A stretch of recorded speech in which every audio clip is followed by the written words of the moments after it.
again!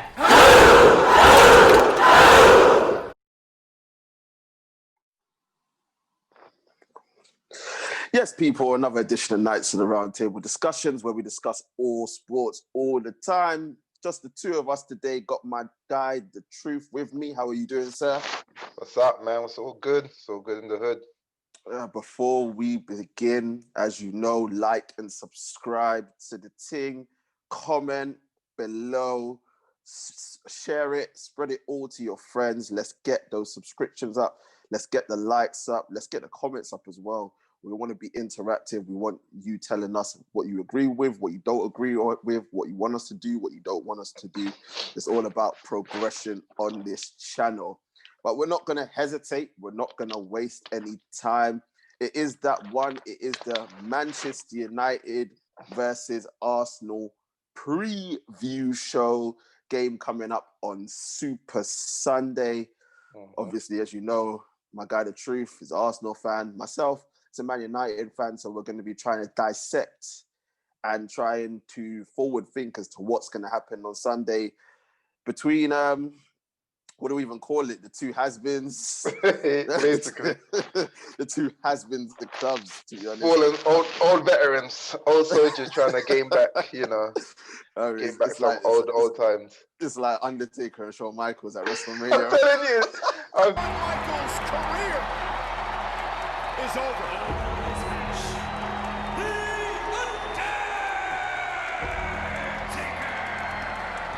I'm telling you, it's like if Undertaker and Shawn Michaels to wrestle now, like you still love him, but it's be a dead match. I'm telling you. I mean, once was the biggest game in English football, and now both teams are basically a shadow of their former selves. But to be fair, it's still a big game, still a game that people want to watch, and still a game that gets the fans talking. Truth, wanted to start with you first. It is at Old Trafford. I did some research. Yeah, it's not good reading. I'm just gonna read out the last. I don't even know. Oh no, let me try. Okay, first of all, let me try remember the last time. I'm trying to test my football memory. So we won the Premier League, yeah, not FA Cup. Okay, I know. FA Cup we won 2-1. Like, Welbeck, that goal. That was 2000 and that snake. 16. Yeah, I think it was 15, 16. Yeah. The last time I remember that we won. Wow. Okay, the last time I remember us winning at Old Trafford in the Premier League was an Aaron Ramsey 1-0 goal. 2000 and... No, really? No, that was Emirates, I think. We won 1-0 at the Emirates that time. Whoa, I really can't remember them. Don't tell me it's 2006 Adebayo's goal. Yes! Oh, wow! That bad? Yes, it's 2000. I knew you were trying to avoid saying your guy, your boy. No, I can't believe it was that long. Yeah. Really? That far? 2006 Adebayo? 14 years. Oh my God.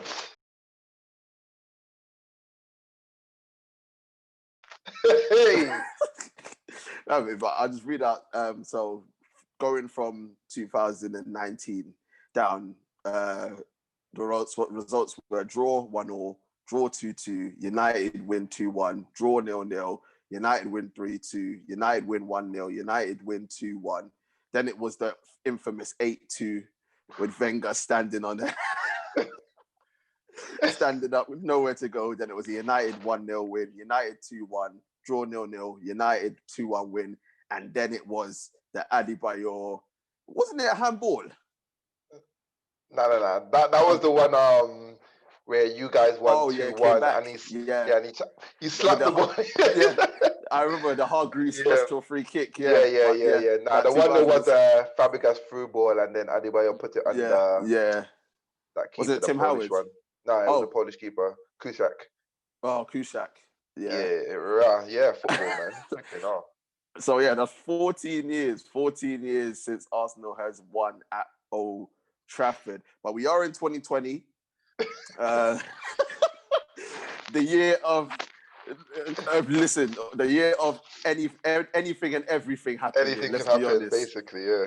They're coming like the world's coming to an end. So, just from your perspective, first of all, what position do you think Arsenal are in right now to go and try and win at Old Trafford? First and foremost, look, no fans. It's for us. Well, unless it's a mentality problem, it's a neutral venue. There's no fans. There's no, encouraging of the referee from the fan, manipulating the referee from the fans. It's a neutral venue. It's up to the players now to get that into that head, and lose this stigma of home and away. For some reason, we're the only team where home and away seems to be affecting, even though there's no fans. But there's no fans in the stadium. There's no reason for us to be intimidated, so to speak, by traveling to Old Trafford. Like, it's just another stadium. Look what Tottenham did. If we just need to look at that result. And in fact, you know what? United haven't even won a home game in the league this season. But it's true. That being said, trust me, I could just see a beating coming for us. But as I said, it's a neutral game in terms of there's no home and away. It's up to the mentality now of the players. That being said, we are not in the best of form. But we'll come to that when we're explaining about the form and that both teams are on. It's true. You're not in the best of form. But what is it that's going wrong for Arteta and Arsenal at the moment? I think a lot of people say, some people calling for Arteta out already, trying to say it's going back to the Emre era, trying to call him Mikhail Pulis.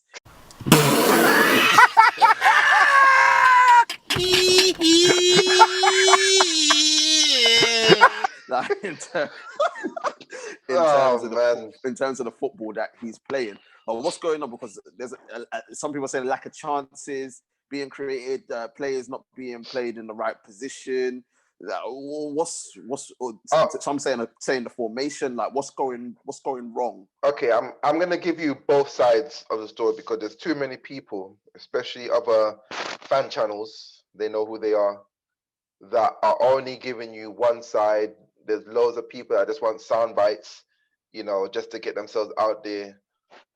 They're too used to this erratic thing of fan channels going over the top. Let's not get crazy. We are only this is Arteta's 10th month. Things were never ever going to be rosy because he came in December in it, so it's I think the 11th month in charge. Things were never ever going to be rosy going through it. We weren't always going to be going up a curve. What has happened is that at the start of the season, towards the end of last season, he was successful with the 3-4-3 formation. The one thing about the 3-4-3 formation, as a coach, what I would tell you is that it takes away from creativity, and Premier League teams know how to counter it a lot more nowadays. The 3-4-3 formation is more used now as a surprise formation. So you bring it out as a surprise in case a team doesn't know that they're going to go up against the 3-4-3 formation. But if a team plans for the 3-4-3 formation, it is very easy to counter, because what happens is that you have overloads, especially in the wide areas, and it's hard for the 3-4-3 formation to really contend with the overloads. It's not a safe formation. A lot of people think it's a solid formation. It's not really that solid. It's easy to counter, and that's why Conte was successful for one season when he done it with Chelsea, and then the next season he struggled even when he was trying it. It's not a formation that's there for longevity. It's just there to counter. During that season, teams learned how to counter 3-4-3 formation. So Arteta because of his inexperience, he went into this season with the 3-4-3 formation. But obviously teams are more aware of it now. So it's easy for teams to counter our 3-4-3 formation, and we're struggling creativity-wise. Now, I'm not going to say all of the blame doesn't lie with Arteta. I will give him some of the blame. We have been a little bit too negative in certain games, especially against Liverpool. You say Liverpool, Man City. We were a bit negative in those two games. I don't understand his idea of playing Aubameyang out wide. I'm not a fan of it. He was very cowardly in the Man City game, not playing Partey. That being said, I know he's gonna come up with different ways to, and he's trying. You know, everyone's saying, "Oh, let's go to 4-3-3. Let's go back to playing our formation 4-5-1." We did it against Leicester. We created loads of chances. Leicester scored with their first shot on goal, and it was just one of those games for me. Like, you know, it happens. I'm not gonna get too down about it because everyone's saying, "Oh, let's play 4-5-1. Let's create more chances." We created chances. If we had better finishing, we would have been out of sight in that Leicester game.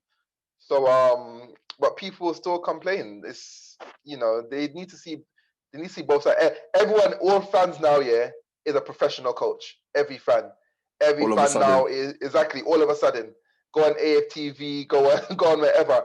Everyone knows who should be playing, how they should be playing, what formation to play, what strategy to play. You know what I heard some people saying, yeah? This is how dumb yeah, people sound. This is how dumb people sound.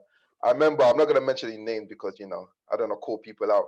But on certain channels here, people are saying, "Oh, so and so was playing badly, but why did they take them off?" I'm thinking, if he's playing badly, then he comes off the pitch. He comes off the pitch. See what I mean? Like, so it's like, what are you really trying to say? Like, everyone now is a professional coach. There's two sides to the story, and so that's what's happened up to this point, to be honest. It's true. Everybody's a professional coach. Everyone's got their coaching badges. Everyone's done the UEFA B and UEFA A license. It's mad. And don't get me wrong, we don't. There's no discouragement from people having their opinion and saying how they feel, because at the end of the day, everyone's love is the game of football and they love their clubs. But when you hear some of this foolishness that comes out of people's mouths, it's then you're just like, come on, bro. And as I said, everyone's gonna have difference in opinion. But my whole thing is that as long as you can back it up and it makes sense, it's not an issue. But when you're chatting rubbish, yeah, just for likes and views and whatnot, and trying to be controversial for no reason, it don't make sense, because it just backfires. And the thing is that you're not building your platform. All you're doing is getting people taking the piss out of you and discrediting you. That's what it is. It don't make no sense. But in terms of Arsenal, like from an outsider looking in, I completely understand both sides of the argument. Certain things I see Arteta doing, you're just like, well, why are you doing that? It doesn't make sense. Aubameyang playing out wide is the biggest thing for me. Message to Arteta: keep playing him out wide on Sunday. But but him out wide doesn't make sense to me. It's not working, definitely. I'm a massive fan of Laka. I know that he comes in for criticism because he misses a lot of chances, but I think I get why Arteta plays Laka, because his movement is better than any of the other attacking players. Yeah, but it's just that he doesn't finish the chances off, unfortunately. Which is surprising. So, yeah, it is, because he's a goal scorer, because he doesn't really, like, don't get me wrong, like, he's good. He holds up the play well and he's good in the press as well. But his main thing before he came to Arsenal was he was a goal scorer. Yeah, he was a finisher. And now all of a sudden, I don't know if it's lack of confidence or the contract situation. Like, he's just not doing what he was known for doing. So I think one of the biggest things is that Abba has to go through the middle. After Sunday, Abba has to go through the middle.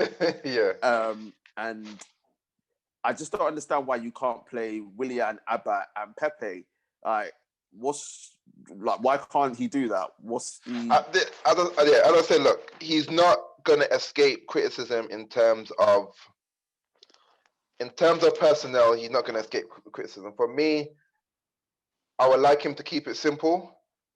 What I believe has happened is that he's learned too much from Pep Guardiola. He's learned a little bit too. He's picked up some of the bad habits. The false nine, playing people out of position, saying they got to play here.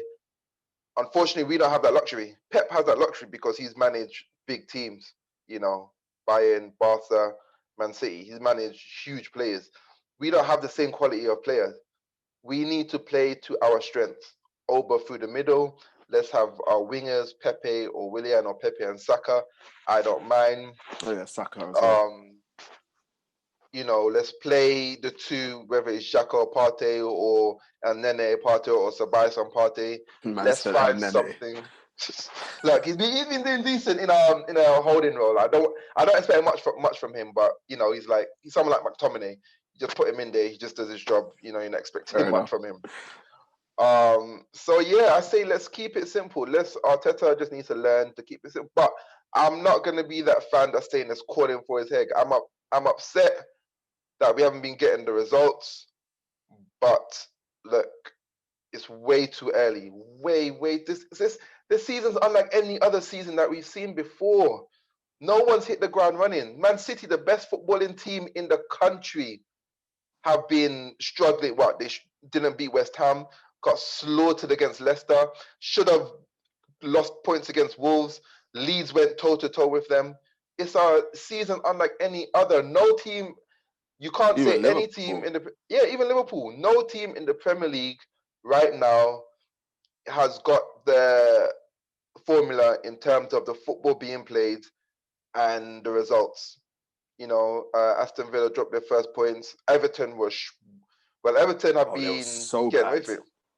You know, they were so bad against Southampton. Yeah, they were woeful. Everyone's saying, "Oh, Everton." But look, you know, they've been letting goals in like every game. I think they only got one clean sheet this season, and that Southampton game was coming for me.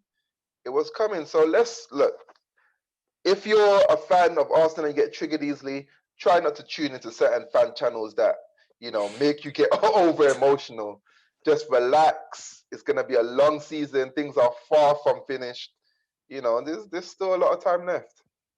I think one of the other issues that you lot have, and I think it's there for everyone to see, is your defensive situation. I think you got 4 centre backs out at the moment. I know you lot kept 8, but you lot got 4 centre backs out at the moment. Obviously Tierney's in and out with injury as well. So your defensive line doesn't help either. That the centre backs keep chopping and changing. But it's the same for everybody. Man City, Laporte's being up and down. Diaz just come in. United, Bailey, who I thought was going to be your first choice, got injured again. You guys had Maguire. You had Maguire doing Maguire stuff. You know, no one knows what performance you're going to get from Lindelof. Liverpool have Van Dijk out for the whole season. Fabinho just got injured. It's the same for everyone. I can't use defense as an excuse. It's a unit now. If we have to defend properly as a unit, if we defend properly as a unit, then it will come. That being said, I'm sad that Mustafi had to come back in the team, but you know, we just have to make do, man. We have to defend as a team, defend as a unit, be a whole team, and you know the results will come. I hear that. We are going to talk about Man United. We are. We are going to talk about the match, actually, yeah. And we are going to talk about the match, but we just want to, get the whole form and everything and all the rest of it about the teams out of the way. But just in regards to Arsenal's form, last 6 games, it's been 3 wins, 1 draw, and 2 losses. The 2 losses being to Liverpool. No, Man City 3 losses. In the last 6, no, it's 2 losses. It's City and... Who did you draw against? You haven't drawn this season, have you? Yeah, draw. Who did you draw against? We haven't drawn this season. 3 wins. It came up. Do you know what? It did come up because I looked at the thing. It said draw. 3 wins, 3 losses in the Premier League, and we won a Europa game. I think the draw comes from the Liverpool Carling Cup game, which we won a penalty. Oh, is it? Yeah, because we drew. No, sorry, my bad. I think one of them was not. It wasn't Premier League. It was the it was something else. Yeah, some cup or something like that. Yeah. So it's a bit up and down in terms of the form of Arsenal at the moment. But from your perspective, moving on to now Sunday, what is it that what the Arsenal have to do to A, try and get the win, and B, personnel wise, considering that. So it's about mentality. I know you said that we haven't won at Old Trafford for 14 years. 14 years. But that being said, we haven't lost to United in the Premier League in 4 games, I believe. I think 2 draws at Old Trafford and 2 wins at the Emirates, both 2-0. So, we haven't lost United in the league in a while, and that's usually been down to the way we've played you recently, especially since Ole's come in. If Arteta has the same performance that he normally does, and I hope that he plays against Ole, I will actually be very confident of a result on Sunday. And that is not having a deep block, a low block, but defending at the halfway line. Let United have the ball in their half. We start defending at the halfway line, and then we hit them on the counter. What we can't do, and what I don't want to see us do, is high press. We don't have the pace at the back. We do, but we don't have pace in certain areas. I'm talking about the Mustafi, Xhaka, those styles that could be exploited. We don't have pace in those areas to contend with United at the moment. I don't believe United they are not very good on the ball, which we have seen, unless you guys, which I don't think will happen, unless Ole gets brave and plays Pogba and Van der Beek. I don't think Van der Beek's going to play. I think he's going to go back to jail. He's going to go back to jail. He's going to go back to jail on the bench. I don't think Pogba will play. I think he will probably do the same thing he did against Chelsea and play McTominay and Fred for that safety. McTominay and Fred, and play Bruno in the 10. But I'm unsure who your wide players are going to be. After their performance last week, I wouldn't think I wouldn't think Daniel James or Mata is going to start. If Sonic the Hedgehog, you lot just went 3-0 up. If Sonic the Hedgehog is even in the squad, I'm done. I'm done.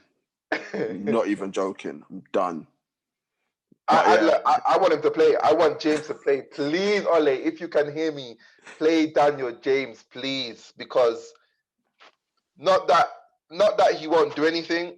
It's just easier to deal with than any other player. I could handle a guy just running in a straight line. I could handle that. What I can't handle is someone using their brain, picking a pass. I can't handle that stuff. But if we're running in a straight line, we can handle that.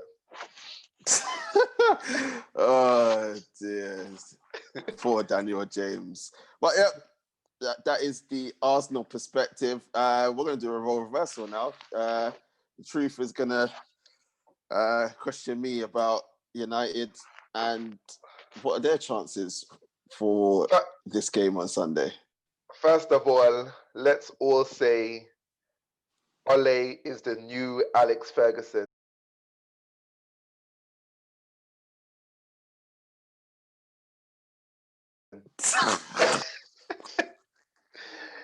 Ole has masterminded victories over the mighty PSG, the mighty Leipzig, Champions League, top of the group, on the way through. They haven't won a game at home in the Premier League, but they're coming back to form. Beat the mighty Newcastle 4-1, drew against Chelsea, solid result at home. So that being said, though, on the real, after the start you guys have settled the ship a little bit, and your form has improved a little lately. What do you think of the form? Is it misleading? Is it flattering to deceive? Or do you actually believe that Ole might be onto something in terms of tactics, formation, and personnel? It's misleading. Ooh, it's fraudulent. It's a smoke screen. It's witchcraft, whatever you want to call it. Look, the game against Leipzig, credit where credit's due. I don't know, maybe he got on the phone to Fergie and asked him for some tactical advice because he got it right. He played the 4-4-2 diamond, got Donny van der Beek and Pogba in the team, had Matic as the screen, passed the Fred, was buzzing about the place, and he had Gunwood and Martial, and it worked. Got the early goal in the first 20 minutes, frustrated the hell out of Leipzig, and then Rashford and Bruno came on, and it was 5-0. So credit where credit is due. Oli got it right. He got the substitutions right. He got the shape right. And we ended up winning the game. And it was an emphatic victory, something that we haven't seen at Old Trafford against a big team in a while. Definitely. You know what I mean? And the PSG last week, all right, because it's the name PSG, everyone gets gassed or whatever. But again, he got it right. He went 3 at the back. He, again, played the 2 strikers. It was Martial and Rashford. And literally PSG, but don't be wrong, De Gea made some big saves in that game. It was a free good but he got it right again, and we ended up winning the game. Should have won by more than what we did. And I think the biggest thing for me in that game, which wasn't Ollie's choice, was that the fridge on toes got injured and Twanzebe played. And between Twanzebe and Wan-Bissaka, they did a hell of a job in keeping Mbappe as quiet as they did. Neymar was non-existent. Past the Fred was all over him. But in terms of Wan-Bissaka and Twanzebe, more so Wan-Bissaka, he was immense yesterday as well. They did a job. So you got to give credit to Ollie. However, we've seen these things before. We saw it when he first came in, when we went on that run. We saw it last season towards the just after the pandemic when we all went back. And then what happens is we go on these runs and then he gets found out and he has no ideas. And then he goes back to watching Coronation Street on his iPad. And then the team ends up struggling again because he doesn't do the right things. So as much as I give the man credit, I'm still Ollie out. I still want a proper coach with a proper system and proper tactics. But at the moment right now, he can bask in the glory that got the away win against Newcastle, got the away win against PSG, messed it up completely against Chelsea because Chelsea were there for the taking in that game, playing Sonic the Hedgehog for no reason. I know Tony was banned, but you could have done. Listen, if you were going to play with 10 men, just have him off the pitch, then instead of having him on. But and then Leipzig, you got the result. So yes, we're on a run now. We haven't lost in 4 games, and it breeds confidence into the team and confidence going into the game on Sunday. But as I said, too many times we've been here before, and too many times it's not gone the way that it's supposed to do. Just following up on that, just want to take a little street away. I want to hear your because for me, as you said, Twansebe had an amazing game against PSG. Then he was dropped. Van der Beek, in all of his minutes that he's played this season, has not put a single foot wrong. Are you shocked that especially these 2 players find themselves still on the fringes of this team, and players like Juan Mata gets in, players like James gets in, McTominay, Matic can come in over these players, Lindelof walks back in the team over Twansebe. What are your thoughts on these personnel changes?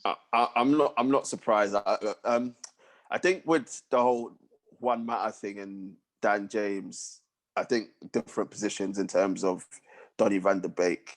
I think I think we all know that Van der Beek is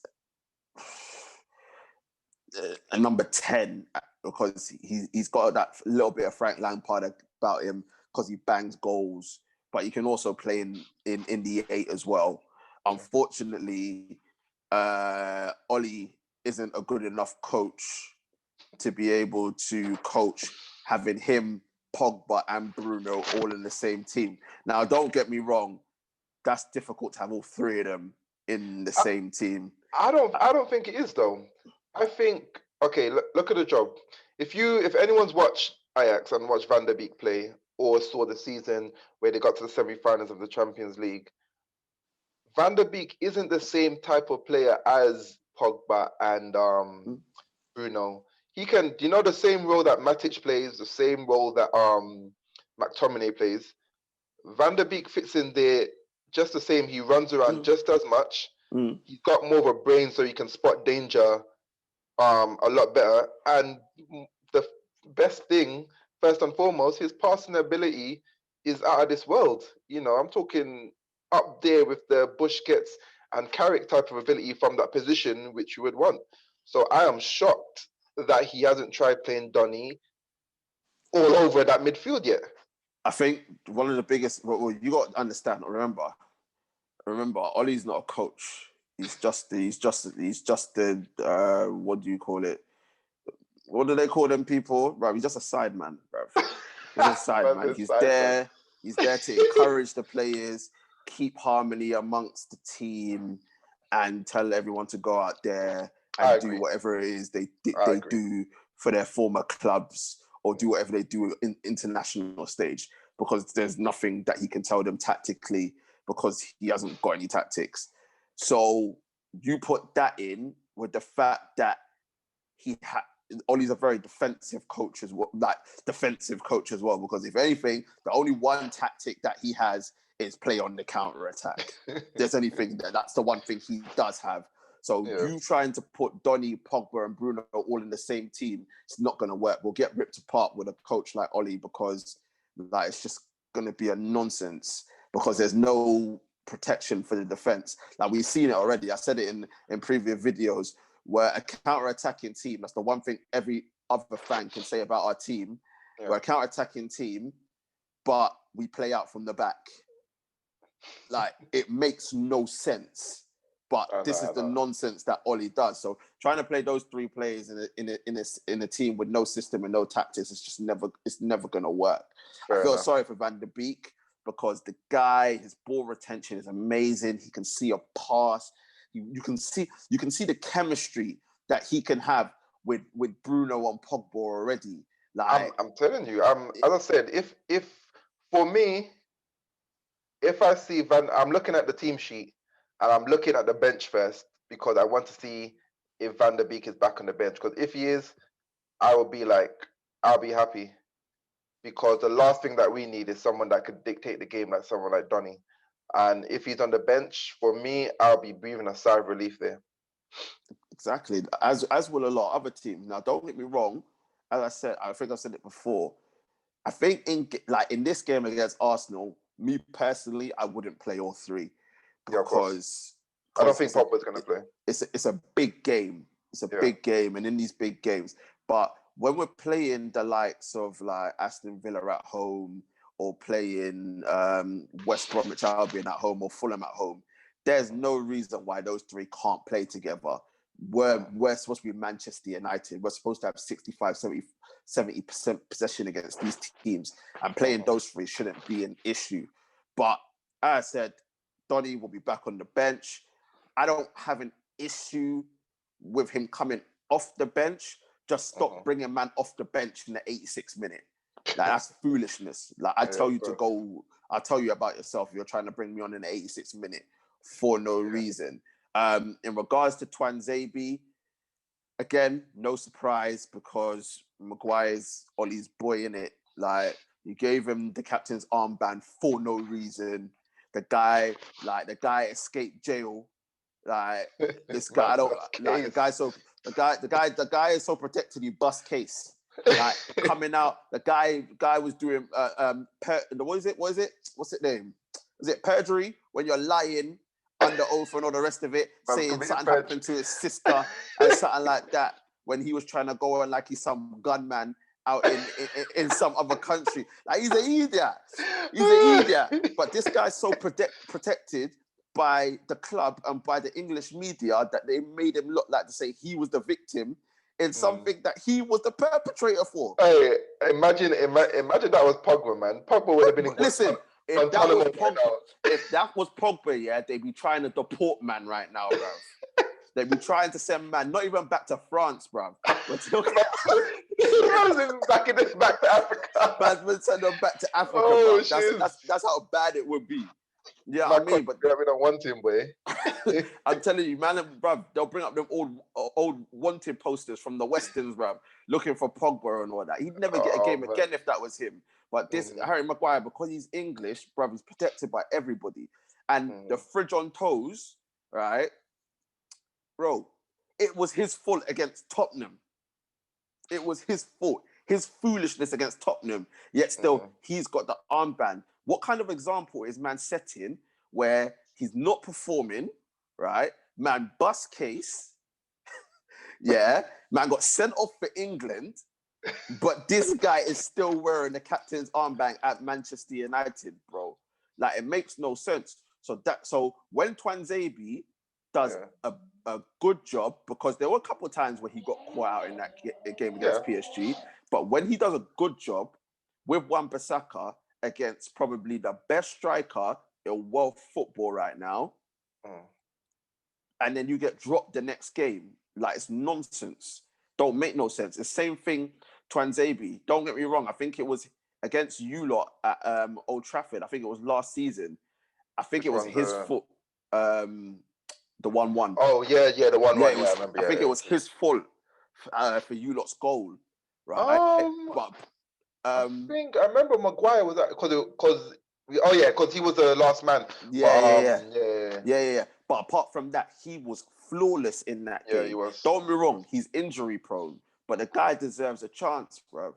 But as long as the fridge and toes and Lindelof is there, no one ain't gonna get no chance to send him back. Like, Oli doesn't like Bailly, even though Bailly is another man that's needed in that team as well because of the lack of pace. Now, we got away with that against Leipzig because what did we do? Again, credit to Oli. He played the back four, and then he had the defensive screen in Matic, and then he had passed the Fred, nipping about and winning the ball back for fun. So the back four was protected. Now, if you're gonna do that in going forward, then that's fine. You play the fridge on toes, you play Lindelof. But if we're gonna go back to what we did against Spurs, it's pointless. Absolutely pointless playing those two.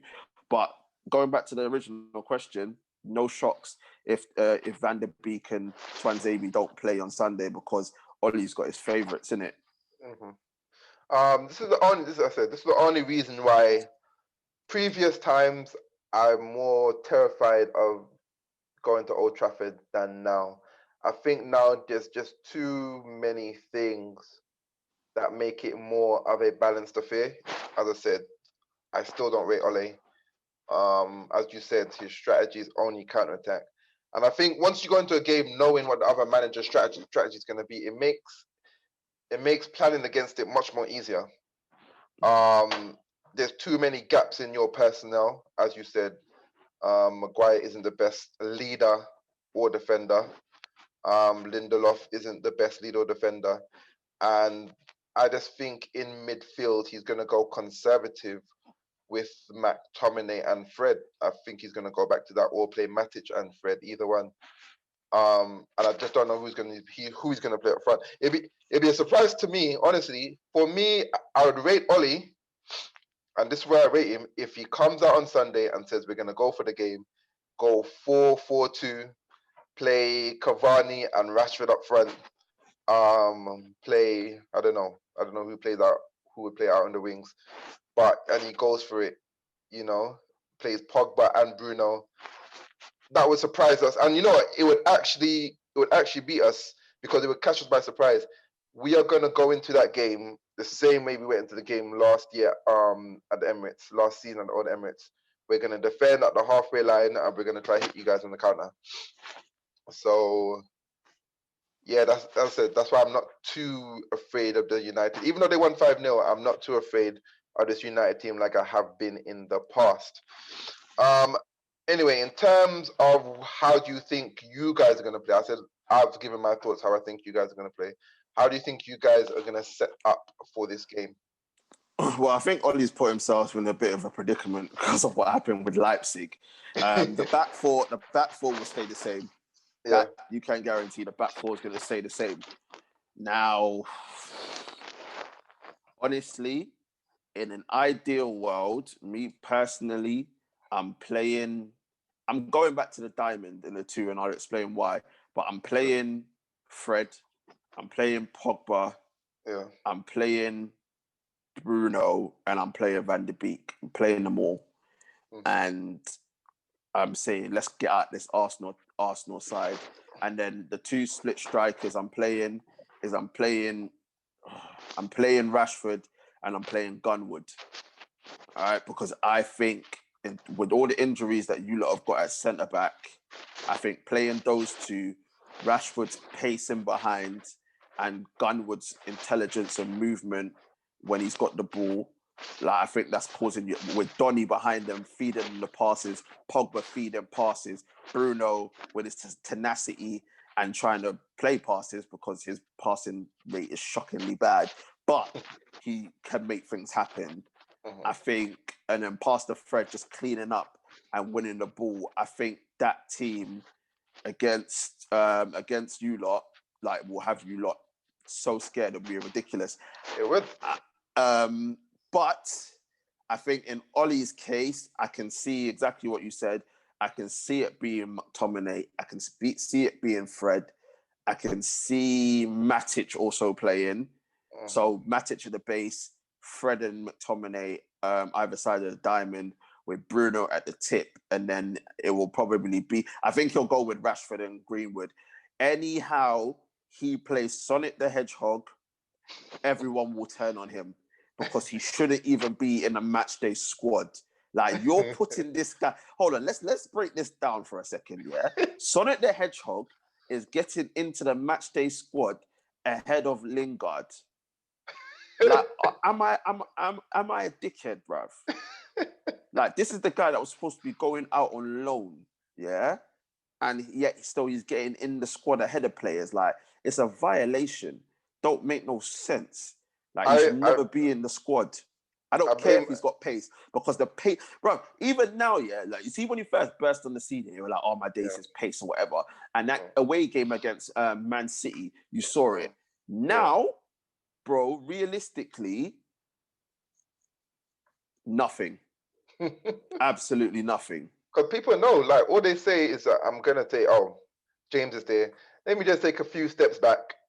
He can't get past me, because he didn't twist and turn. I want to see some step overs. That's all I want to see.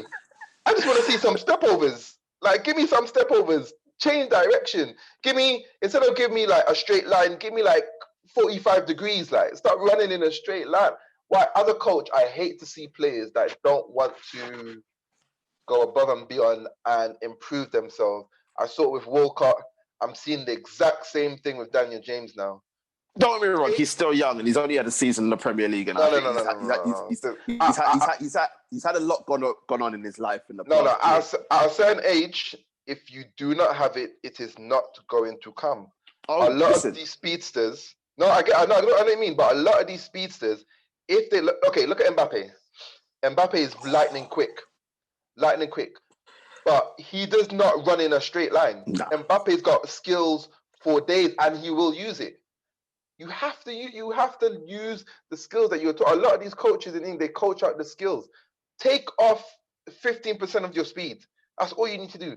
Take off 15%, add a little bit more technique, and you'll become a better player. But these Aaron Lennon, Walker, Daniel James, who else? Flipping Routledge. They just want to rely on their pace. Man said Routledge, man. They just want to rely on pace, like it's true, and I get it. But the thing is, what you also got to understand is that, bro, he's got no coach. Like, Ollie's not going to be able to coach him. Yeah. Carrick isn't going to be able to coach him. McKenna's not going to be able to coach him. Yeah. Phelan's ready to retire for his pension, so he's not going to coach him either. So like, he's never going to learn. That's why him going on loan, and that's what I said. I was surprised when he was like linked with Leeds to go on loan, because I was like, why does Bielsa want him? But him under Bielsa, give Bielsa 6 months with Daniel James, and he'd be a completely different footballer. I agree. Because he'll have someone that will coach him and tell him what positions to be in and what to do. Like that's what Bielsa does. Whereas when you got Ole and that man, bro, they're just like, they're encouragement merchants. Just be like, that's great, that's brilliant. Yep, just keep running in them straight lines. Yep, just keep doing that. Like it's never gonna work. You could tell Daniel James has not moved on since he has come to United. In fact, no, you know what? You know how you tell a coach is doing badly? He has got worse since he has come to United, and that shouldn't happen. It shouldn't happen at all. But yeah, he should never be in the squad. And then I think the split strikers, will be Rashford and Greenwood. And as I said, a little bit more conservative. I think Arsenal fans will be more at ease if they see Matic, Fred, and McTominay all in the same team. I would be on the pitch. A lot more at ease. Would be. And but we'll just have to see what Ole does. But I will say this though. Again, and it's the same thing as the Chelsea situation. If he goes out there and we don't win this game, what's the point of that 5-0 win against Leipzig? Like, it's pointless, because you've just gone out there and just fluffed it again against another of your rivals. It doesn't make any sense. And this is the other thing that fans are failing to realize. People were like saying that a point wasn't bad against Chelsea. That Chelsea team was there for the taking, because Frank hasn't sorted out what he needs to sort out with that team. Also, what United fans are failing to realise is that apart from Liverpool, we play all the big clubs at home in the first half of the season. Oh yeah, I saw that. Yeah. So that means in the second half of the season, we've got to go away to everybody where potentially, fingers crossed, fans will be back in the stadium. So this is why dropping these points now don't make no sense. That's true. Especially because teams are still trying to figure out what they're doing, as are Man United. But when you're at home, even though it's not really home, but the impetus is on you, because in the second half of the season, if some things get back to somewhat normal, fans are going to be in the stadium. So that creates an atmosphere. That then creates problems for the away team, because it becomes a mental thing. Also, fans also can get onto the referee as well, which creates another thing against away fans. So we've got to be going into these games against these big sides and trying to get the 3 points. And as you said, we haven't beaten Arsenal in 4 games in the Premier League. So that run also has to stop. Arsenal's beaten us twice at the Emirates. All right, the record away at Old Trafford is terrible. But if I'm an Arsenal fan, I'm saying there's no better time to go to Old Trafford when there's no fans. And that's what I'm hoping. And unfortunately, that's what this match comes down to. I remember, as I said, when they were in their heyday, this match came down to who wanted it more on the day. Right now, it feels like there's so many variables, so many factors. For me, as you said, if United take the game to us right now, I believe United will be favourites if they take the game to us. If United come in with the same performance they did against Chelsea, I will feel quite comfortable and I will feel confident of us getting a result. We just don't know what's going to happen because there's so much indecisive. We just don't know how our own teams are going to play. Like we don't know. You don't know how they're going to play. It's a battle of the unknown. Because literally, that's what I'm saying. We don't know how the team's going to set up. We don't know who's going to be in the team, and we don't know how the team's going to play. Now, I've seen Arsenal and Arteta, and in the big games, Arteta goes a lot more conservative in the way that he plays. Now, my whole thing is that is the biggest negative for Man United, because the biggest thing that we struggle with is trying to break teams down. So if you're going to go if you know that Arsenal are going to do that and you go into the team having McTominay, Fred and Matic, like, it makes no sense. Whereas if you go in there having Fred, Bruno, Pogba and Van de Beek with Rashford and Gunwood, that creates a whole different proposition for Arsenal. Because then it's a case of, are we really going to try and be negative, right, against all these different players, especially when we don't have our strongest centre-backs available? That's the other thing. You attack the heart of Arsenal's thing. At the end of the day, Vardy came on, and what did they do? They got him behind Arsenal. So you've got to attack him, and he should have scored again after. So we've got to attack Arsenal. The impetus is on us, regardless of whether or not it's home or if it's not really home or whatever. The impetus is still on us to go out there and try and do something. And if we sit back and listen, gone were the days, especially in this Arteta era, where we could do a Fergie and sit back and counter-attack Arsenal, because Arsenal will send 10 man forward. It's no longer like that. It's no longer like that. So, bro, I just don't know, innit? I don't know. It's honestly, this one is a battle of the managers, because so what happened? Okay, so against Liverpool and Man City, I tell you exactly what happened. Klopp is a good manager. Pep obviously is a good manager. What they did, they saw how we were successful against them at the end of last season, playing that formation. And they came this season and they said, you know what we're going to do? We're going to counter the 3-4-3. They overloaded us in wide areas. When defending, they made sure, and this is a very peak thing. When defending, instead of having that high line, as soon as we got the ball, you know what the defender said? We're going to take 5 steps back. Aubameyang had no space. You know how much time you tried the ball over the top and it didn't work? So they learned from what happened last season, and they adjusted and they won. Arteta didn't adjust, and this is one strike against him. He should have known that, and we should have deployed a different strategy or a different formation. What I saw against Ole, against Lampard, was him not learning. He should have known Lampard was going to set up the same way they set up in the FA Cup win. When, was it 3-1 Chelsea won in the FA Cup? Yeah. Yeah, 3-1. And they set up in the same way. Now, as I said, that 3-4-3 formation, it restricts your creativity. What United did, knowing that you're going to set up in the 3-4-3, they set up in just as negative formation, playing 4-5-1. But was it? Yeah, it was 4-5-1 with 2 holding midfielders that never really got forward. So you're literally saying the 4 other players go and create something, and those 2 of those players are players that shouldn't be playing in big games, Mata and James. And the other 2 was just, you know, Bruno and Rashford. And Rashford had his opportunities, but he was quiet in that game because he was by himself, basically. And that showed me Ole just did not learn from that FA Cup game. So hopefully, I'm hoping that he hasn't learned from last season's game at the Emirates.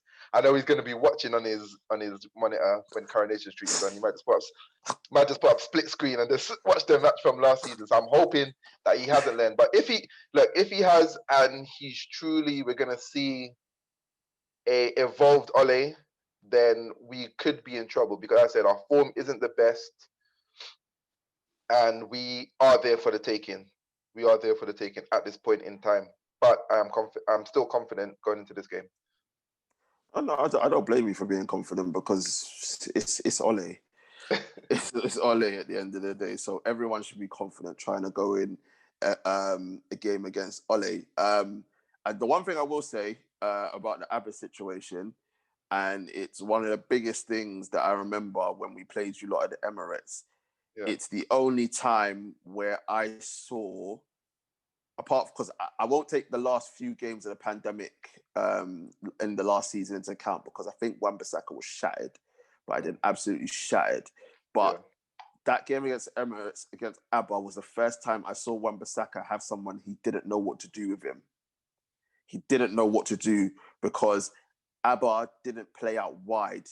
He tucked in And if I remember the game, who was playing left back? I can't remember if it was Tierney or Kolasinac. Whoever it was overlapping, and it was killing Wan-Bissaka because he didn't have someone to go up one-on-one against. Yeah. So that is the one reason why I'll probably will say Arteta will probably leave Abba out there, because he caused Wan-Bissaka probably the biggest problem that I saw him have in a Man United shirt, purely because he just said, I'm not going to go one-on-one with you. I'm not going to stand out here with you. I'm going to tuck inside and see what you do. And Wan-Bissaka kept getting caught out every single time. This is how you combat Wan-Bissaka. Wan-Bissaka is a brilliant one-on-one defender, amazing. But in terms of actual team play, obviously I don't think he's been coached again. He doesn't know how to handle the overlap or the overload, the inside runners, the outside runners.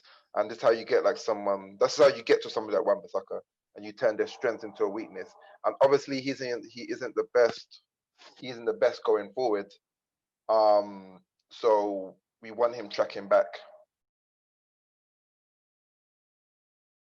But I agree with you 100%. And this is the thing, like, don't be wrong. As I said, the last two games that in the Champions League that I watched Wan-Bissaka, it's the Wan-Bissaka that we saw at the beginning of last season, where he was just absolutely dominating guys. And he hasn't got a coach, but hopefully he's learned from that game against Aubameyang, because Aubameyang's going to try and do it again. And he's got to learn from that and learn how to deal with it and what to do and not get caught out so much, because you can't afford to do that against a quality player like Aubameyang.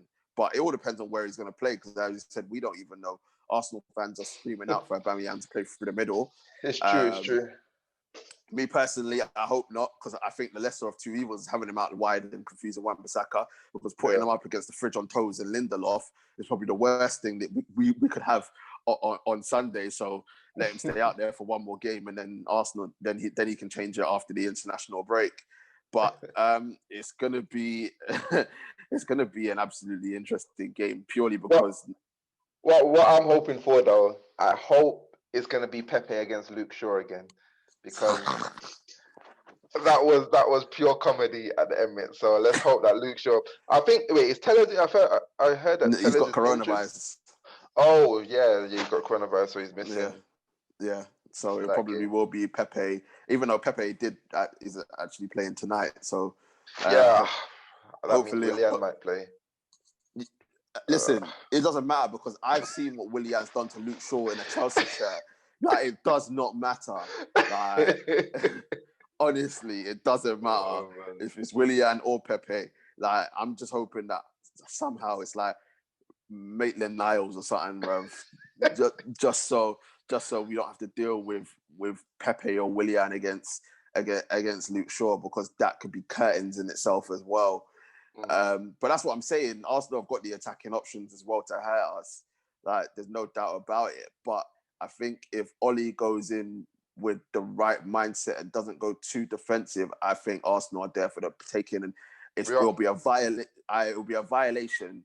Like, as I said, if you're an Arsenal fan, and as I said, you see Fred, McTominay, and Matic, and you don't see Pogba, and you don't see Van der Beek, and you know Tony's out as well because he's banned, you're laughing. Whereas if Pogba's on the pitch, if Van der Beek's on the pitch, if Bruno's on the pitch, like, let's not worry about. Remember, this is the other thing that some Man United fans are failing to realise: the ones that want Oli to play this defensive system. Like, Arsenal only playing two man in midfield, so we should overload them every single time. And it's true. So true. Yeah, it's Thomas Partey. Yeah, it's Partey time and all that, and I have mad respect for him, and I think he's a quality paid player.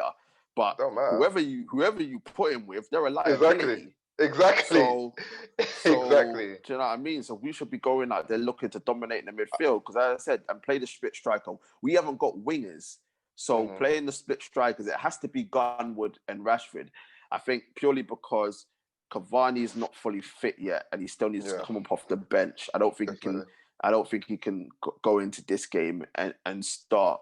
But with Rashford and Gunwood, I think the only reason, this is the only reason why I say Cavani might start. I think with Rashford and Gunwood, there's no one to hold up the ball So that's the only reason why I could say Cavani could start. But at the same time, last week, he played Dan James and Rashford and Mata, so there's still no one to hold up the ball. So it's not even an excuse. I know. As we said, no one now can predict for us. No one can predict football. Gone are the days of saying, yeah. Look, even back in Alex Ferguson days, big game. Park Ji-sung was going to play.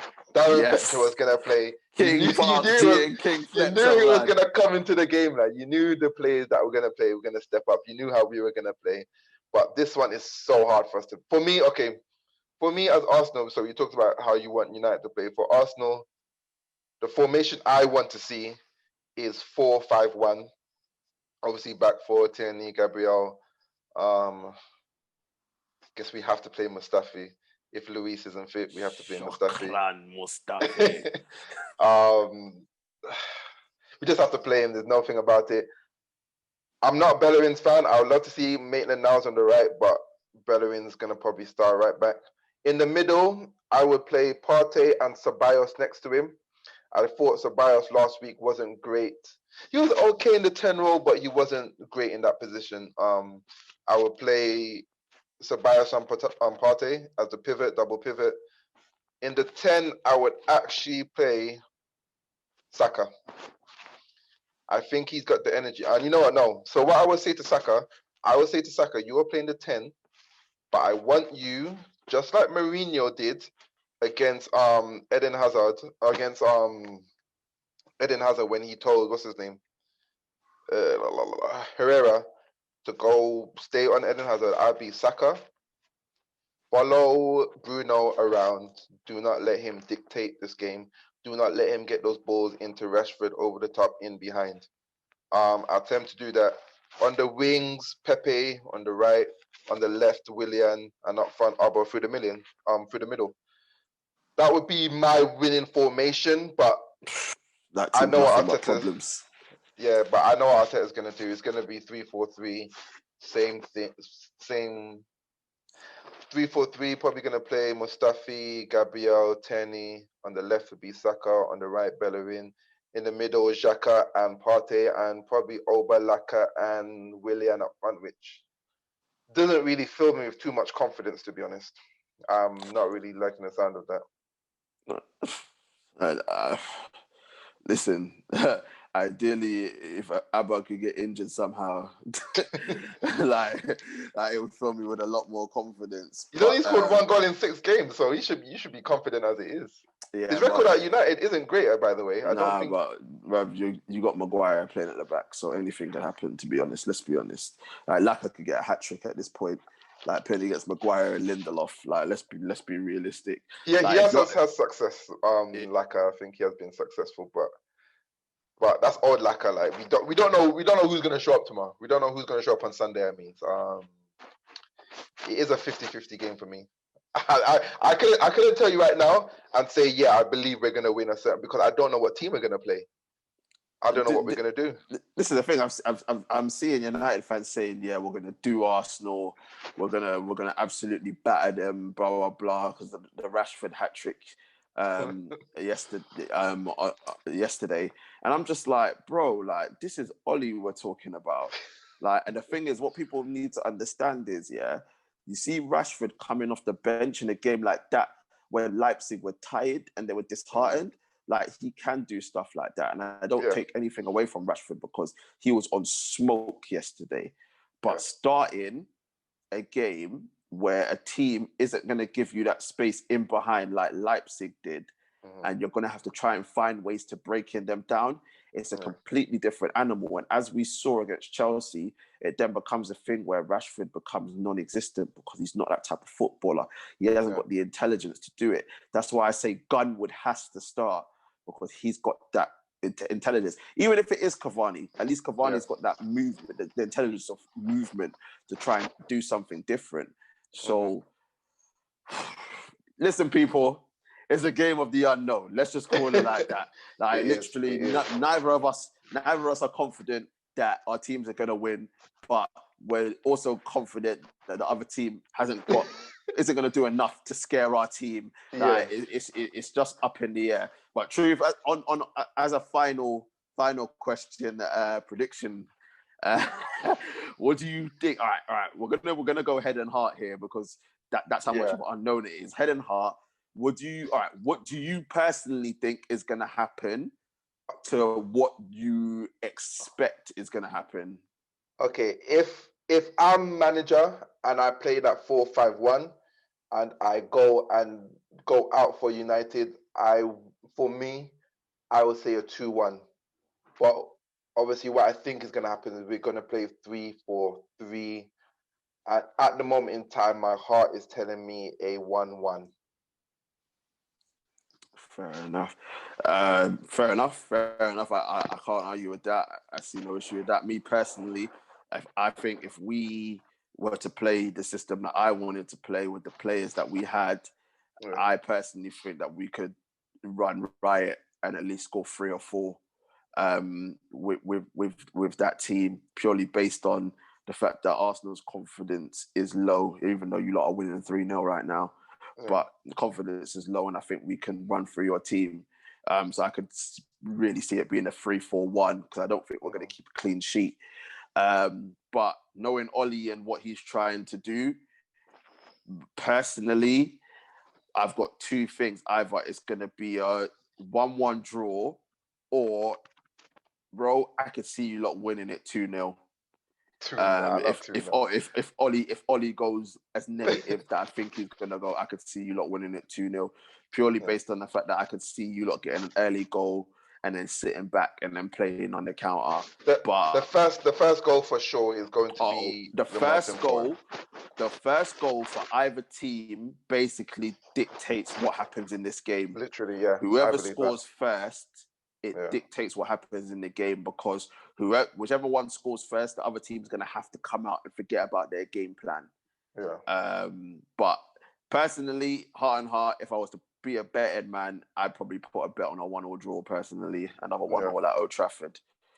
But that is it from us, people. Another edition has come out again. We don't know what's going to happen. We're going to have to wait and see on Sunday.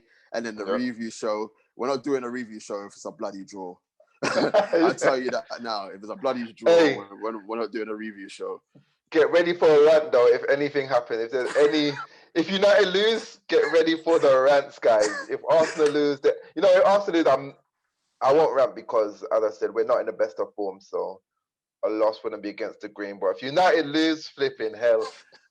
Even I've got my Ole Ant banner in the back in my room. Like, I might need to bring it out myself. Listen. Purely based on the fact that he got the 2 results in the Champions League, right? Is why the background is Old Trafford right now, and not the other background. But trust me, that other background, can come back at any time because I'm still Ollie out. But thank you very much to The Truth. Just before we go, people, make sure you like, subscribe, comment, and get those views up. We will be back. People. We should be back tomorrow for boxing. We got Usyk, Chisora, and Davis and Santa Cruz. As I said, if it's a draw, there won't be a review show. If it isn't a draw, then there probably will be a review show.